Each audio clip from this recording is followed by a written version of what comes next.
Salve, salve, alcoófilos e madrugadores deste nosso Brasil, dantes mais varonil. E hoje eu, aproveitando uma rara e sempre insone e aflitiva, porém efervescente e produtiva solidão, venho aqui gravar esse segundo vídeo no dia. Esse vídeo ele está sendo gravado na madrugada de sexta para sábado, perto de 2 horas da manhã. Tá?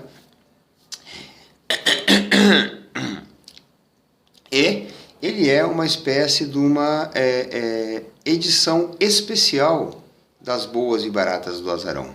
É um vídeo bônus. E por quê? Porque não vai tratar de uma boa e barata, e sim de um bom e barato. Um bom e barato o quê? Um bom e barato drink.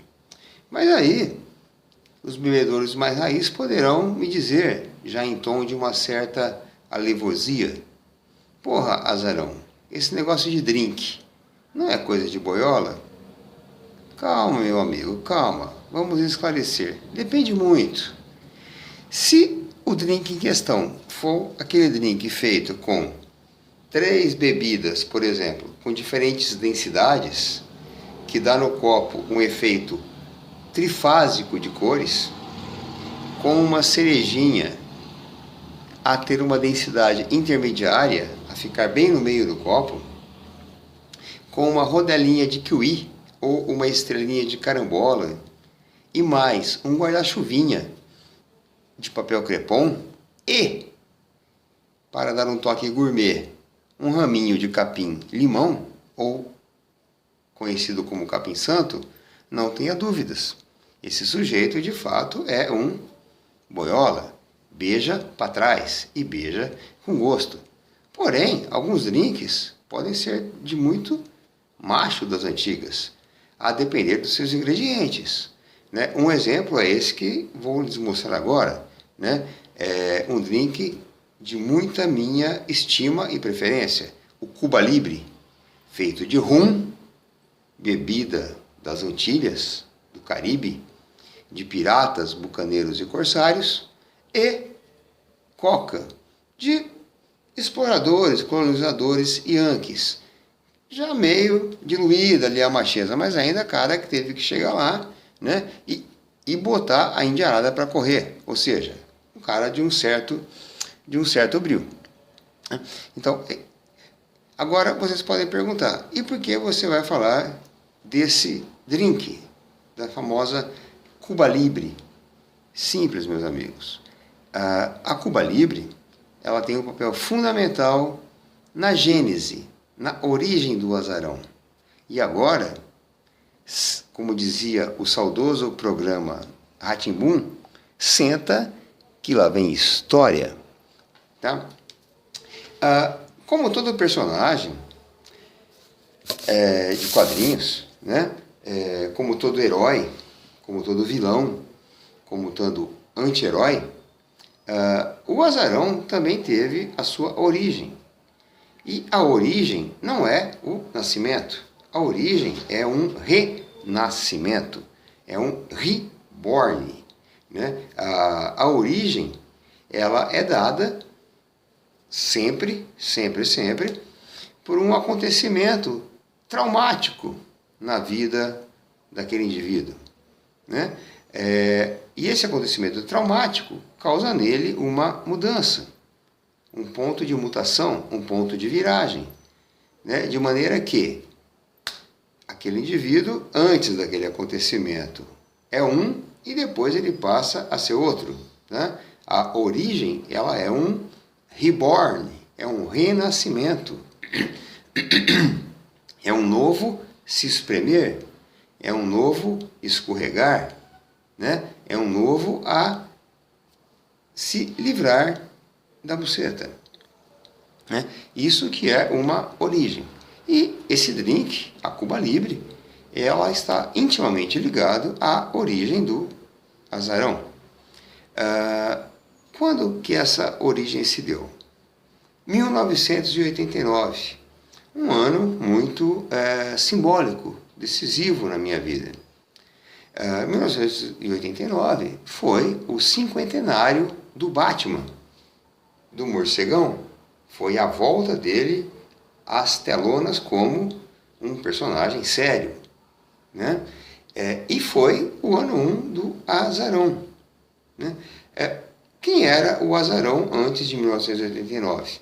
O Azarão era o Ricardo, nascido lá em 1967, e era um sujeito, um jovem adulto, já com seus 21 para 22 anos, retraído, tímido, sem nenhum traquejo social, enfim, um cabação, tá? E o Azarão nasceu a partir dessa matéria-prima dormente, dessa semente em hibernação, e justamente em 1989. Como começou a gênese do Azarão? Dado o avançar da hora e as várias doses da Cuba Libre, não esperem do meu relato agora muita linearidade, muita lógica, pois o que o rum me fornece asas à imaginação e à memória, ele tira em bússola, em GPS. Portanto, eu fiz até um certo roteiro, né, para eu poder contar essa história de uma maneira um pouco mais linear, um pouco mais entendível, né, que está aqui, porque o que eu gosto realmente é de escrever, tá? Então, vamos lá. 1989. Eu estava lá, naquela minha vidinha de sempre, sem imaginar nada, né, que eu fosse ser mudado, que eu fosse ter ali um ponto de mutação. E 1989 começou com a entrada da 26ª turma de Química da Faculdade de Filosofia, Ciências e Letras de Ribeirão Preto, né? Na qual eu estudava e fazia parte da 23ª. Portanto, eu deveria estar no 3º ano. Porém, por vários motivos, eu não estava, né? Eu havia pegado várias dependências, né? Eu tinha no meu currículo mais DPs do que atrizes pornô. Entenderam? DPs, dependência, DPs. E calhou de eu cumprir 2 matérias com essa turma de 1989, na qual estava lá até hoje meu amigo e também corno e filósofo Fernandão, né? E o Fernandão, a despeito de qualquer lógica, meio que se afeiçoou de mim, né? E começou a me arrastar para tudo quanto era festa que havia em repúblicas, né? Ele não ligava, ele não se ressentia para as minhas negativas, para o meu mau humor, para o meu azedume. Ele me pegava e me arrastava, né? E o Fernandão, até hoje, né, eu tenho contato com ele depois de tantos anos, 30 anos, 35 anos, ele é e sempre foi o meu extremo oposto, né? Como diz o bom baiano Caetano, o avesso, do avesso, do avesso, do avesso. É aquele cara sempre expansivo, de bem com a vida, festeiro, entornador, com muito jeito para mulheres, um cara comedor, né? E esse cara começou a me arrastar para as festas, né? No início, né, eu ia para as festas, aquela coisa toda, mas ainda eu não bebia. Como eu disse, eu era um verdadeiro cabação. Eu ia para as festas, ficava até as altas horas, altas madrugadas, mas eu ficava só ali tomando a coisa do refrigerante, né? Mas a vivência no mundo noturno começou a despertar em mim ali alguma larva incubada, algo que já havia aqui dentro, né? Alguma coisa começou a se expandir em meu interior. alguma coisa começou a arranhar a minha casca, feito um gato que arranha uma parede, né? Um novelo de lã, um batente. Eu ainda não sabia o que era, mas já estava ali, arranhando, querendo sair, fazendo uma pressão. Tá? E aí, então, veio o quê? Junho de 1989. Meu primo, Leitinho, também cursava Química, porém em Araraquara, no Instituto de Química de Araraquara, da Unesp. O Leitinho me ligou, ou me escreveu uma carta, não lembro direito, dizendo o seguinte, naquele mês de junho: essa semana só haverá festejos aqui em Araraquara, na Unesp, toda a noite. Uma noite em cada campus, em cada diretório acadêmico, haverá uma festa junina, com muita diversão, bebida, prendas e, principalmente, bucetinhas esvoaçantes. Na época eu não bebia, nem sabia o que era isso. Tá? Também essa coisa de festa junina, de comer curau, etc., não me apetecia. Mas a tal da buceta eu já gostava e estava num jejum grande. Quando o Leitinho me disse dessa semana de folguedos, o que eu pensei? Era junho, eu estava em férias do trabalho, eu trabalhava à noite de fim de semana. Da faculdade eu não estava em férias, mas eu já estava de saco cheio daquilo. Eu já vi que aquilo era um beco sem saída para mim. Chutei o balde e resolvi, na quinta-feira daquela semana, partir para Araraquara.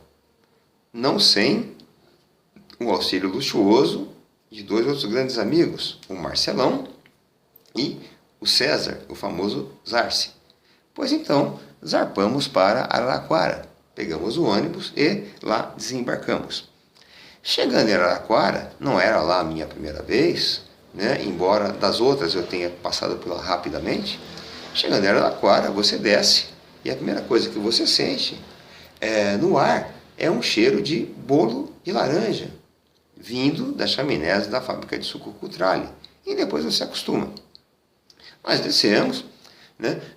Nos orientamos, fomos pelo endereço fornecido e chegamos lá, na República, onde morava o meu primo.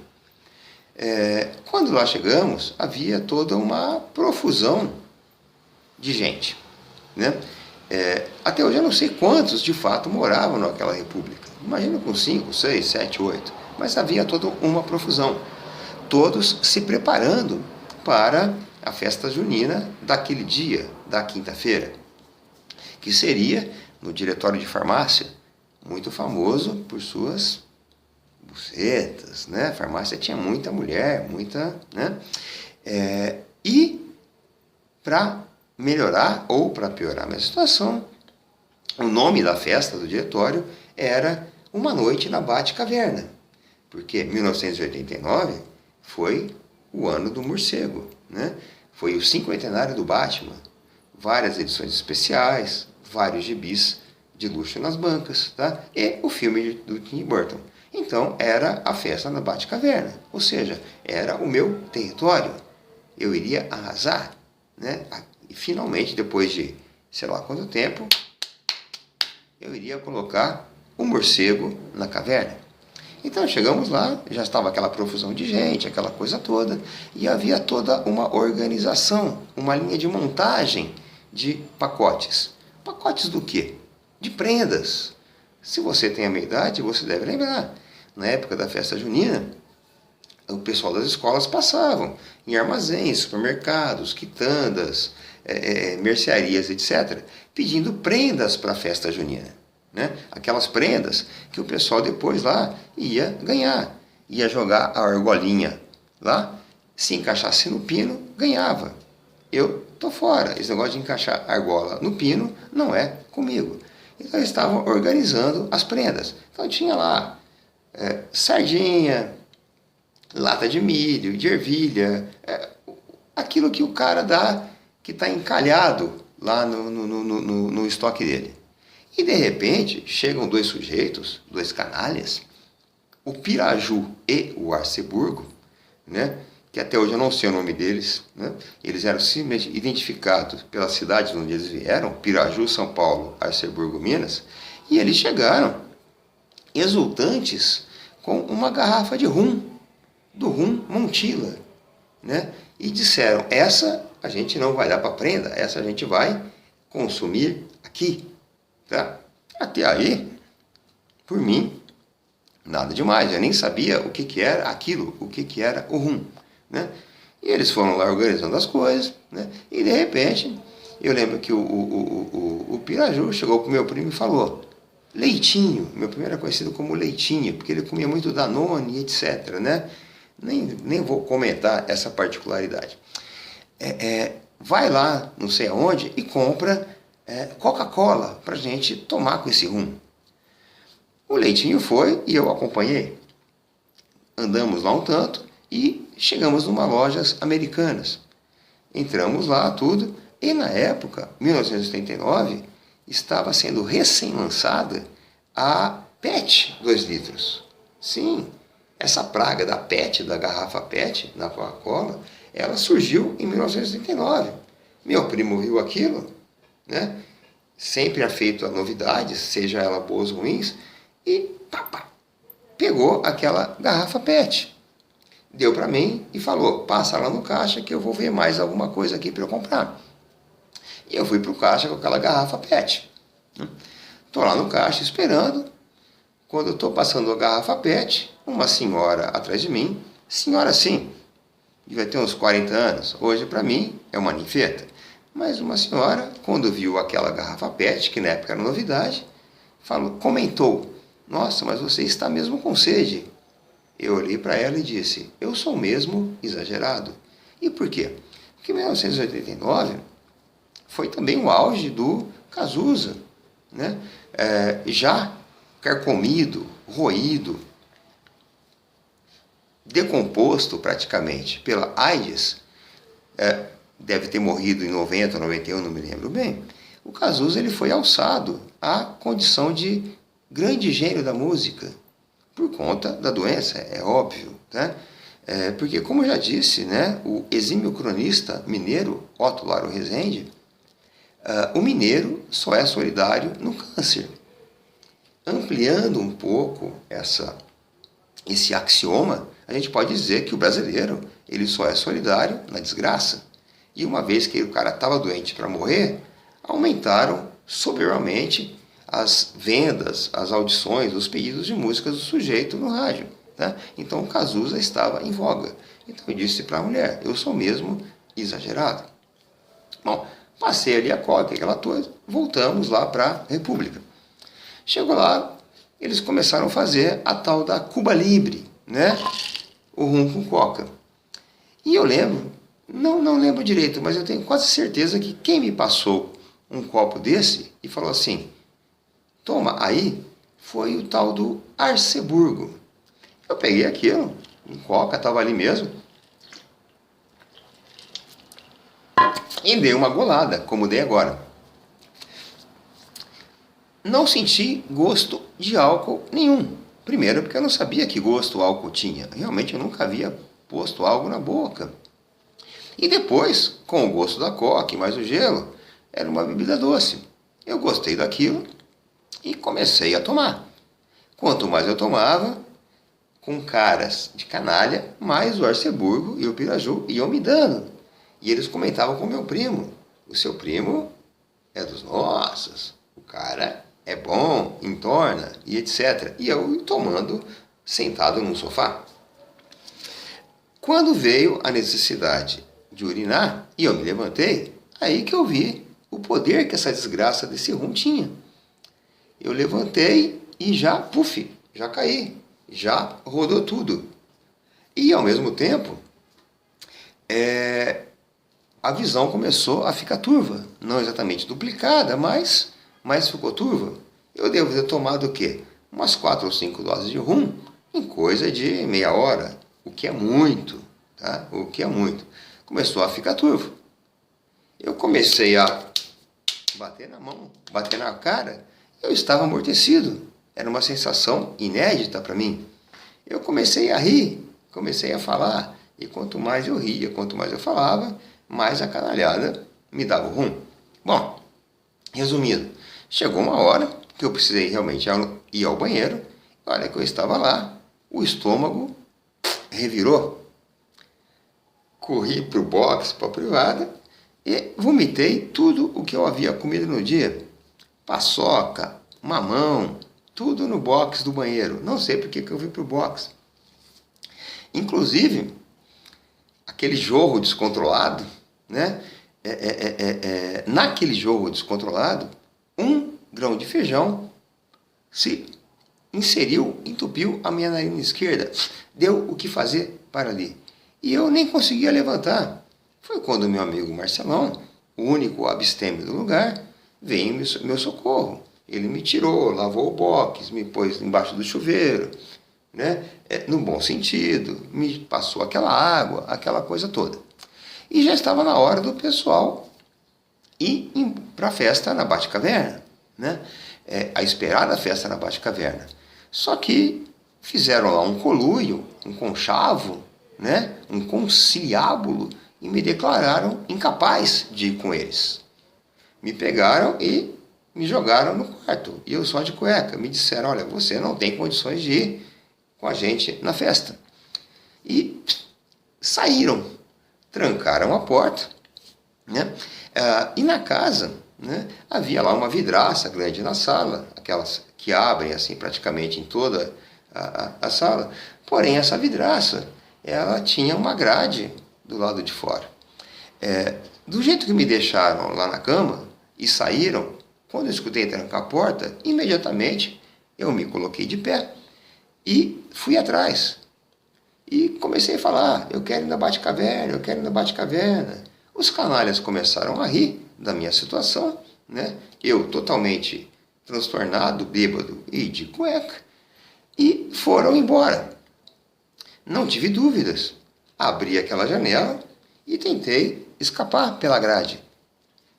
Me pendurei na grade e comecei a chacoalhar. Isso conta o meu primo e conta o Marcelão, porque de fato eu não tenho essa lembrança, né? E eles contam, eu grudei na grade, me chacoalhava a grade, querendo me libertar de uma prisão injusta, sem nenhum tipo de prova ou julgamento, né? Uma prisão sumária. E eu chacoalhava a grade e dizia, eu quero ir na Batcaverna, eu quero comer um toba. E chacoalhava, né? E continuo querendo comer esse toba até hoje, tá? Então, na verdade, né, esse foi o nascimento do azarão, né? E ele foi o quê? Catalisado pelo rum. O azarão já estava ali de forma latente, precisando apenas de um empurrãozinho. E esse empurrão foi o rum, né? Foi o acontecimento traumático, foi aquele ponto de viragem, né? Aquele ponto de mutação que separa a vida entre o nascimento e a origem, entre a gênese do personagem. O rum, né? A Cuba Libre, eu posso dizer que ela foi a minha picada de aranha radioativa. Foi a minha explosão de raios gamas. Foi o meu super soro, foi o soro do super soldado, né, que o Capitão América recebeu. E depois disso, o azarão veio à tona, né, e continua até hoje nesta miséria, né, que está. Bom, então, dito isso, contada aí a origem do azarão, né, e a importância do rum em minha vida, chegou a hora da gente dar o veredito final. Se a Cuba Libre vai ser, obviamente, ungida pelo meu ereto cajadão, ou se o copo vai ser estilhaçado, reduzido a pó de vidro, a matéria-prima de cerol, pelo meu poderoso marretão. E é óbvio, né, que ele vai passar pelo meu crivo, a Cuba Libre. drink de piratas, corsários, revolucionários, né? Cuba Libre, libertação de Cuba. Então vamos agora, é lógico, fazer a unção com o meu poderoso cajadão, né? Invocando a Santíssima Trindade do comunismo, da Cuba Libre. Aqui está o meu.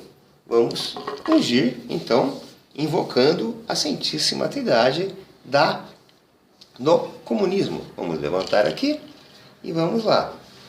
Olha lá. Em nome do Fidel, do Che e da PQP. Amém. E é isso, meus amigos. Tá? Essa é a origem do azarão, tá?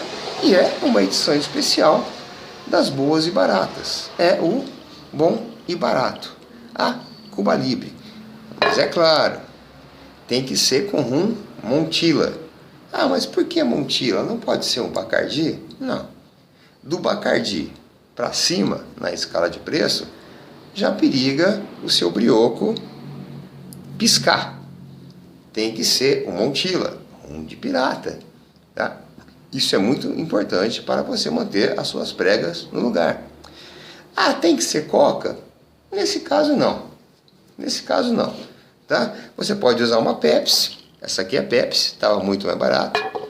Pode ser uma Roller Cola, uma Baré Cola, uma Jabuti Cola, qualquer refrigerante à base de cola. E quanto mais barato, mais macho vai ser o seu drink. Mas o principal, de fato, é o rum Montila. Tá? Esse é aquele que não deixa o seu brioco piscar. É aquele que mantém a integridade das suas pregas. Porque com drink nunca é bom você bobear. Tá? Então aqui está o meu super soro do soldado, a minha exposição aos raios gamas, a minha picada de aranha radioativa. Tá? E aqui está, é lógico, o azarão. Então, e é isso aí. Tá? Vamos lá.